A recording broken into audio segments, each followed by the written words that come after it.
Pengelolaan tanah selalu menjadi isu penting dalam pembangunan nasional. Tanah bukan hanya ruang fisik, tetapi juga sumber daya strategis yang memengaruhi kesejahteraan rakyat, stabilitas sosial, hingga keberlanjutan ekonomi. Di tengah meningkatnya kebutuhan lahan untuk infrastruktur, perumahan, dan reforma agraria, pemerintah menghadirkan sebuah lembaga khusus bernama Badan Bank Tanah.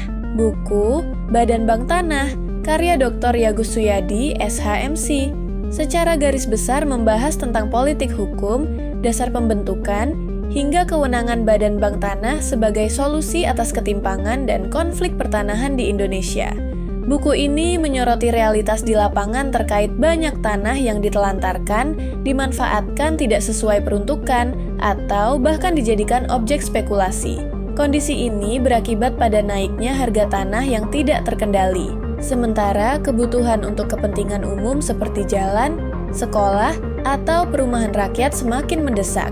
Buku ini menjelaskan dasar hukum pembentukan Badan Bank Tanah yang diatur dalam Undang-Undang Cipta Kerja dan diperjelas melalui Peraturan Pemerintah Nomor 64 Tahun 2021. Secara normatif, lembaga ini bertugas menjamin ketersediaan tanah demi ekonomi yang berkeadilan. Alokasinya pun jelas, yaitu untuk kepentingan umum, sosial, pembangunan nasional, konsolidasi lahan, hingga reforma agraria. Menariknya, sedikitnya 30% dari tanah negara yang dikelola Badan Bank Tanah wajib dialokasikan untuk reforma agraria sebagai bentuk komitmen terhadap pemerataan akses dan kepemilikan.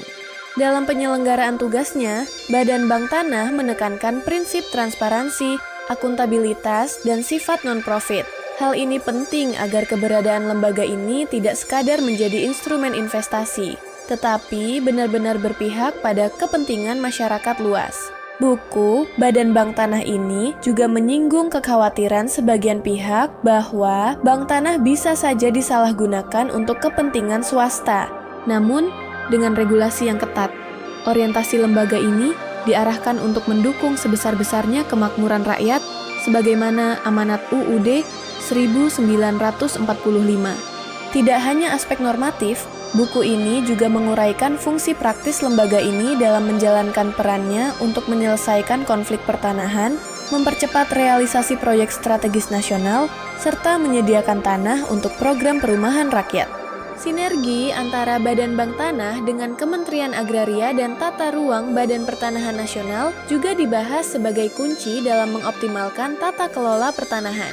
Buku ini memberikan gambaran bahwa keberadaan Badan Bank Tanah bukan hanya soal lembaga baru, tetapi tentang hadirnya instrumen negara untuk menjamin keadilan agraria. Anda bisa mendapatkan buku ini di www.deepublishstore.com atau di seluruh marketplace kami yaitu Shopee, Tokopedia, Lazada, dan Bukalapak. Selalu support channel kami dengan cara like dan subscribe. Jika video ini bermanfaat untuk Anda, jangan lupa share ke orang sekitar Anda.